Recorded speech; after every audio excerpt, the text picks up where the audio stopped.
आज की सबसे बड़ी खबर यह है कि महाकुंभ मेले के पहले ही दिन 1.5 करोड़ से ज्यादा लोगों ने प्रयागराज के संगम में आस्था की डुबकी लगाई है और यह एक नया वर्ल्ड रिकॉर्ड है। सुबह 3:30 बजे से शाम 5 बजे के बीच हर घंटे लगभग 11.5 लाख, हर मिनट लगभग 19,000 और हर सेकंड लगभग 350 लोगों ने स्नान किया है।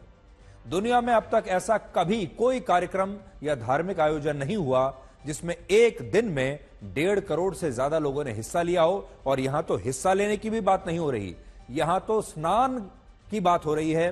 1.5 करोड़ लोगों ने स्नान किया है। 5 से 6 दिन चलने वाली हज यात्रा में भी अधिकतम 30 लाख मुसलमान शामिल होते हैं। यरूशलेम के ईस्टर वीक में एक हफ्ते में 40 लाख क्रिश्चियंस शामिल होते हैं और इराक में होने वाले मुसलमानों के धार्मिक आयोजन में भी लगभग 2 करोड़ शिया मुस्लिम शामिल होते हैं। लेकिन इस बार के महाकुंभ में 40 करोड़ से ज्यादा लोग शामिल होने वाले हैं, जिनमें 1.5 करोड़ लोगों ने सिर्फ आज ही के दिन यानी पहले ही दिन कुछ ही घंटों में प्रयागराज के 44 घाटों पर गंगा, यमुना और सरस्वती नदी की त्रिवेणी में स्नान किया है। यह पहला स्नान है जो पौष माह की पूर्णिमा तिथि से शुरू हुआ और इस दौरान संगम में स्नान करने आए श्रद्धालुओं पर हेलीकॉप्टर से 20 क्विंटल फूलों की वर्षा की गई। ये तस्वीरें आप देखिए, हेलीकॉप्टर से पुष्प वर्षा की जा रही है।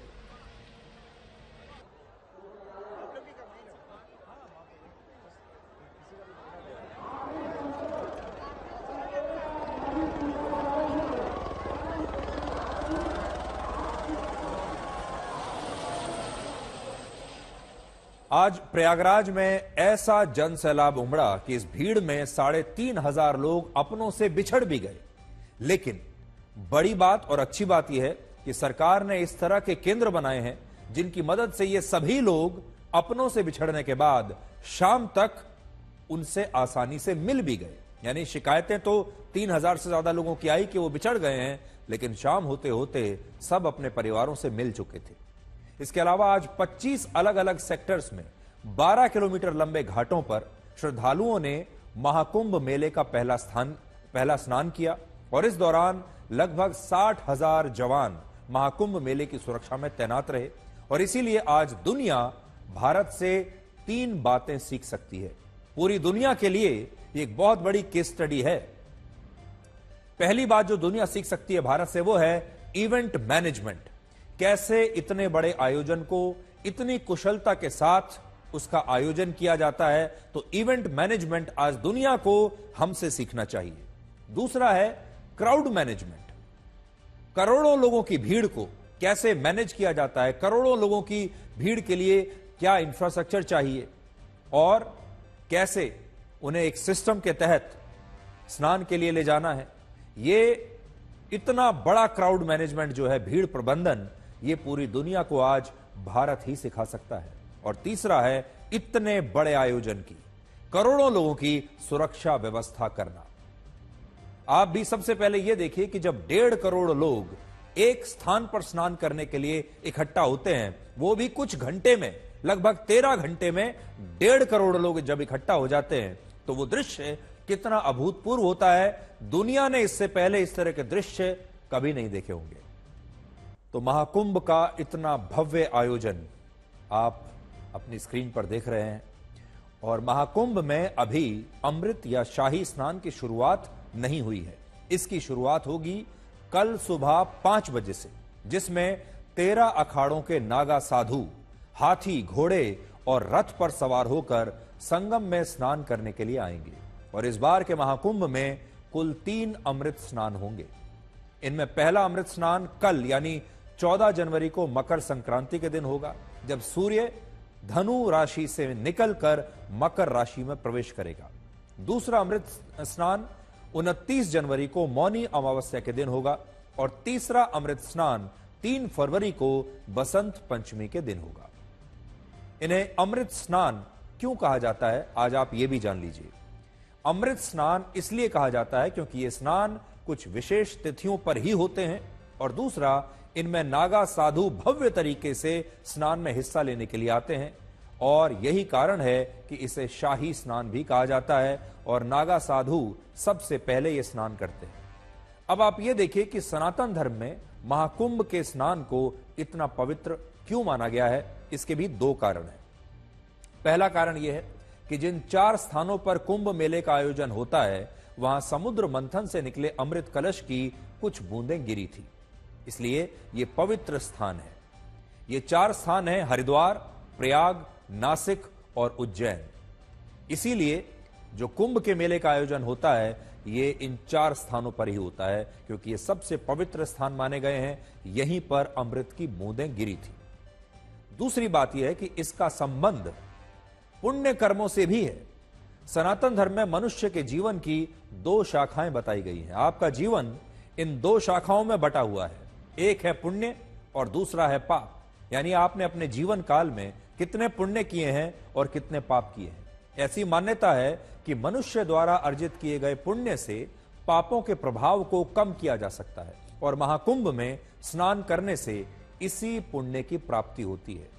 आपने देखा होगा सनातन धर्म में लोग अपने जीवन में ज्यादा से ज्यादा पुण्य कमाना चाहते हैं और अपने पापों का प्रायश्चित करना चाहते हैं कि जब वो यहां से विदा लें तो उनके जीवन का जो रजिस्टर लिखा जाएगा उसमें पुण्य ज्यादा हो और पाप कम हो।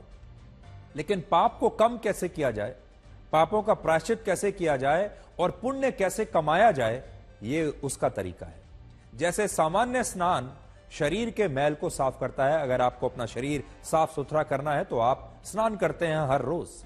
ठीक उसी प्रकार से महाकुंभ का स्नान शरीर के नहीं बल्कि मन के मैल को साफ करता है और यह आपके बही खाते में लिखे हुए पापों को भी खत्म कर देता है, उनका विनाश कर देता है। महाकुंभ का स्नान अलग अलग राशियों के गोचर, उनके योग और शुभ मुहूर्त के साथ आता है और यही कारण है कि इस स्नान को करने से इंसान के सारे पाप धुल जाते हैं और पुण्य की प्राप्ति होती है। यही तो इंसान चाहता है कि पुण्य मिल जाए और पाप खत्म हो जाए। प्रयागराज में स्नान का महत्व और भी बढ़ जाता है क्योंकि प्रयागराज को त्रिवेणी कहते हैं। त्रिवेणी इसलिए क्योंकि यहां गंगा, यमुना और सरस्वती नदी का संगम है। सरस्वती नदी को लेकर मान्यता है कि यह अब भी धरातल के नीचे बह रही है और इस त्रिवेणी में महाकुंभ के दौरान डुबकी लगाकर स्नान करना सबसे पवित्र माना जाता है और कहते हैं कि इससे मोक्ष की प्राप्ति होती है और इंसान के सारे पाप धुल जाते हैं। महाकुंभ का योग 144 वर्षों में एक बार बनता है और अगर इस बार के महाकुंभ में आपने हिस्सा नहीं लिया, यह पवित्र स्नान नहीं किया, तो यह अवसर आपके जीवन में फिर दोबारा कभी नहीं आएगा। इसलिए आपको यह बता रहे हैं कि जो महाकुंभ है यह अवसर आपके जीवन में पहली और आखिरी बार आ रहा है। अगला महाकुंभ आज से 144 वर्ष के बाद अब वर्ष 2169 में होगा। सोचकर देखिए, 2169 में अगला महाकुंभ होगा। अब आप सोच लीजिए कि आप में से कितने लोग ऐसे होंगे जो वर्ष 2169 तक जीवित होंगे, जिनके जीवन में यह दूसरा मौका आएगा। और इसीलिए इस बार का महाकुंभ दुर्लभ भी है और बहुत खास भी है। महाकुंभ तब होता है जब 12 पूर्ण कुंभ पूरे होते हैं और क्योंकि एक पूर्ण कुंभ 12 वर्षों में एक बार होता है, इसलिए 12 पूर्ण कुंभ को पूरा होने में 144 वर्ष लगते हैं और इस तरह महाकुंभ 144 वर्षों में एक बार आता है। अनुमान है कि इस दुर्लभ संयोग के कारण महाकुंभ मेले में 30 जनवरी से लेकर 26 फरवरी के बीच लगभग 40 करोड़ लोग आएंगे।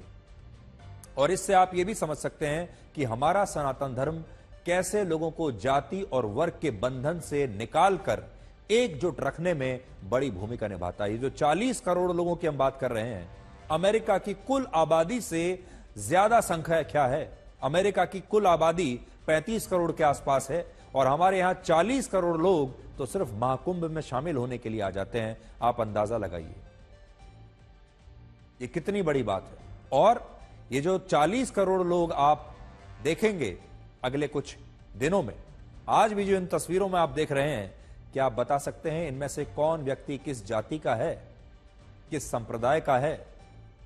इसलिए यह महाकुंभ सनातन धर्म के अनुसार हमारे समाज को जातियों से बाहर निकालकर समानता की तरफ ले जाता है।